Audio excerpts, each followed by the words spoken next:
ஆண்டவரும் உலக இரட்சகருமாகிய இயேசு கிறிஸ்துவின் விலையேற பெற்ற நாமத்தினாலே परमेश्वर उद्धारकर्ता यीशु मसीह के नाम से எல்லாருக்கும் அன்பின் வாழ்த்தை தெரிவித்துக் கொள்கிறேன். आप सभी को प्रेम से अभिवादन करते हैं. நல்லா இருக்கிறீங்களா? आप सब खुश हैं क्या? கர்த்தருக்குள்ளாக சந்தோஷமா இருக்கிறீங்களா? परमेश्वर के अंदर आनंदित हैं? வேதம் வெளிச்ச தியானத்தின் மூலமாக वचन दीपक के रोज के ध्यान के உங்களை अनुसार சந்திப்பதில் आपसे मिलने में நாங்கள் மிகுந்த சந்தோஷம் அடைகிறோம். हमें बड़ी आनंद होती है. நாம் இன்றைய வார்த்தையில கடந்து செல்லலாமா? हम आज के वचन की ओर जाएंगे. சங்கீதம் भजन संहिता 16 அதிகாரம் 16वां अध्याय 8 சொல்லப்பட்டிருக்குது. 8 में कहा गया है, கர்த்தர் எப்பொழுதும் எனக்கு முன்பாக வைத்திருக்கிறேன். मैंने परमेश्वर को हर समय मेरे सम्मुख रखा है. அருமையான தேவனுடைய பிள்ளைகளே, अच्छे परमेश्वर के लोगों, தாவீது சொல்லுகிறான், दाऊद कहता है, கர்த்தரை எனக்கு முன்பாக வைத்திருக்கிறேன். यहोवा को निरंतर मैंने अपने सम्मुख में நீங்க रखा ஆண்டவர் है. எங்க வைத்திருக்கிறீங்க? आपने परमेश्वर को कहां पर रखा है? ஆண்டவர் எங்க இருக்கிறாரு? परमेश्वर कहां पर உங்க है? வீட்டுக்குள்ள இருக்கிறாரா? आपके घर पर है क्या? உங்க நடுவுல இருக்கிறாரா? आपके बीच में है உங்க क्या? முன்பாக இருக்கிறாரா? आपके सम्मुख में है அவர் क्या? எங்க வைத்திருக்கிறீங்க? कहां पर रखे हैं? சிலவங்க அவரை தேவைக்கு மாத்திரம் பாக்கெட்டுக்கு போடுறாங்க.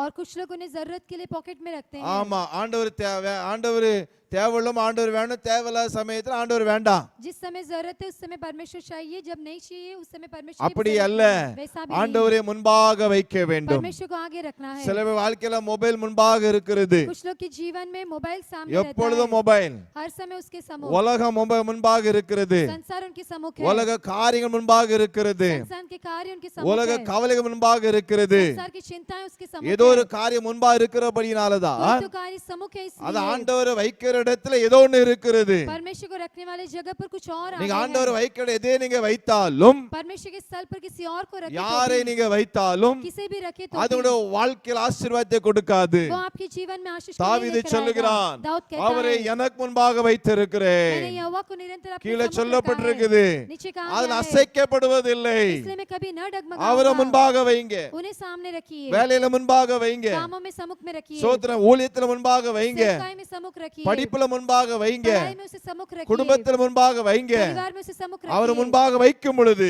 सम्मुख रखते நீங்க समय அசைக்கப்பட மாட்டீங்க. आप नहीं डगमगाओगे. உங்க வாழ்க்கையில தடுமாற்றங்கள் இருக்காது. आपके जीवन में डगमगाने के உங்க कारण வாழ்க்கையில नहीं होंगे. சந்தேகம் இருக்காது. आपके जीवन में संदेह नहीं உங்க होंगे. வாழ்க்கையில அவிசுவாசம் இருக்காது. आपके जीवन में अविश्वास அவர் न முன்பாக होंगे. இருக்கிறபடினால वो सम्मुख है, इसलिए கர்த்தர் செய்வார் என்கிறதான परमेश्वर करेगा ஒரு करके தைரியம் உங்களுக்குள்ள இருக்கும். एक धैर्य आपके अंदर தேவ रहेगा. பிள்ளைகளே, परमेश्वर के लोगों, ஒருவேளை கடந்த நாட்கள்ல पिछले दिनों में ஒரு முன்பா ஏதாவது வைத்து இருக்கலாம். நீங்க आपके सम्मुख में आपने किसी और को रखा ஆண்டவர் होगा. வைக்க இடத்துல வேற இருந்திருக்கலாம். परमेश्वर के जगत में किसी और को रखा உலகம் होगा. இருந்திருக்கலாம். संसार அதை होगा, தூக்கி எறியுங்கள். उसे हटा दीजिए. கர்த்தரை வையுங்கள். परमेश्वर को ஒரு रखिए. ஆசீர்வாதத்தை एक आशीष இந்த को நாட்கள்ல इन दिनों में கர்த்தர் உங்களுக்கு தருவாராக. परमेश्वर आपको देंगे. நாம் ஜெபிக்கலாமா? हम प्रार्थना करेंगे. நல்ல பிதாவே, நன்றி செலுத்துகிறோம். प्यारे पिता, आपको धन्यवाद உம்முடைய करते हैं. கிருபைக்காக நன்றி, आपके अनुग्रह के लिए உம்முடைய धन्यवाद, இரக்கத்துக்காக நன்றி. आपकी दया के लिए உம்மை धन्यवाद, முன்பாக வைக்கத்தக்கதாக आपके सम्मुख में रखने के நல்ல लिए கிருபைகளை கொடுங்கப்பா. आप अच्छे अनुग्रह எங்களை कीजिए. தாழ்த்தி ஜெபிக்கிறோம். अपने आप को दिन करते हैं. ஆசீர்வதியும். आशीष कीजिए. இயேசு மூலம் ஜெபங்களும் நல்ல பிதாவே. यीशु के नाम से मांगते पिता. ஆமென்.